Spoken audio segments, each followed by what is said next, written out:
Who else seeks recognition?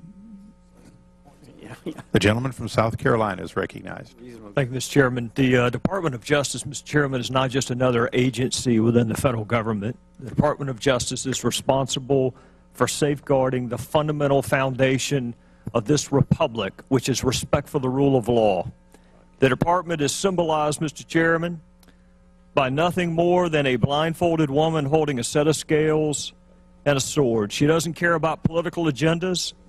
She doesn't care about whether her decisions help or hurt people's re-election bids.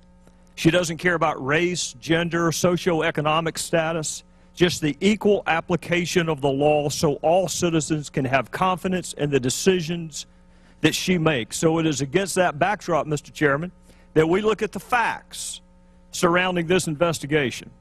Fast and Furious was fundamentally flawed in its conception, flawed in its execution, and flawed in its explanation afterward.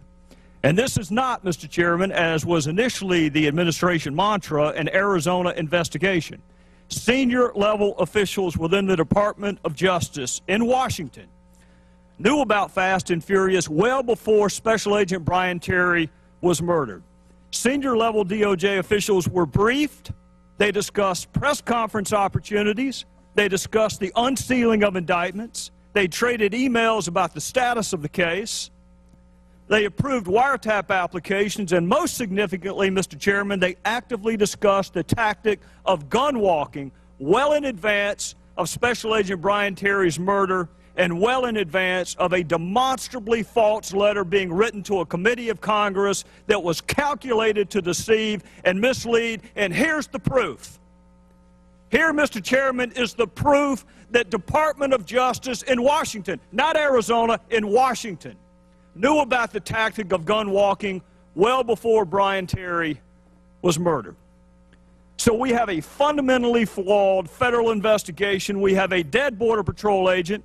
We have hundreds of dead Mexican citizens, thousands of weapons with America's fingerprints on both sides of the border unaccounted for, and a demonstrably false letter being written to a committee of Congress, and yet we're being asked for more time.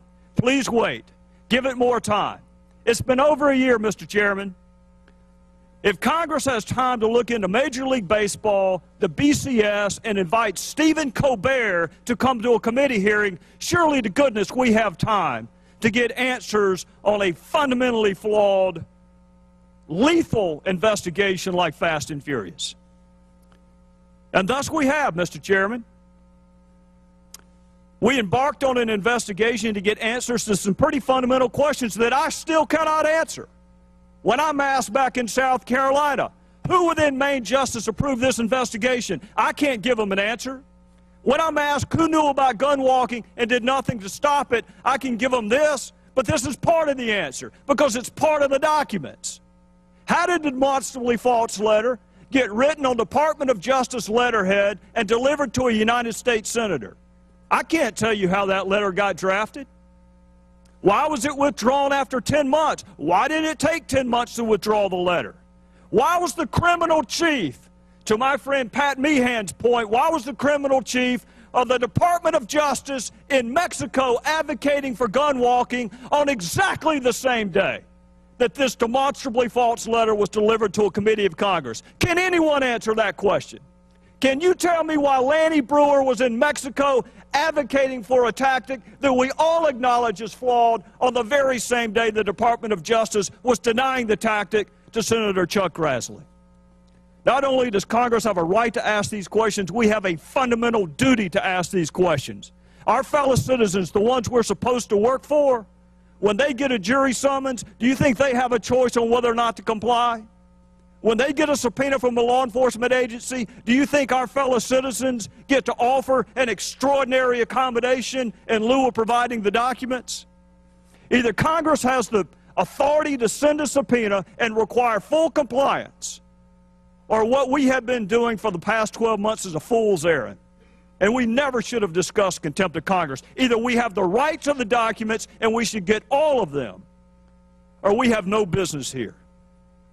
And with respect to executive privilege, Mr. Chairman, I'm going to resist the temptation to contrast Senator Obama's position on executive privilege with President Obama's position on executive privilege, but I would just note the juxtaposition is stark. If he was not part of the drafting of the February 4th letter, if he did not know about Fast and Furious before Brian Terry was murdered, if he did not approve of the wiretap applications, then what in the world is he asserting executive privilege for? He's either part of it or he's not. If he's part of it, then we've had a series of witnesses that have misled this committee. And if he's not part of it, then he's got no business asserting executive privilege, and I would yield back.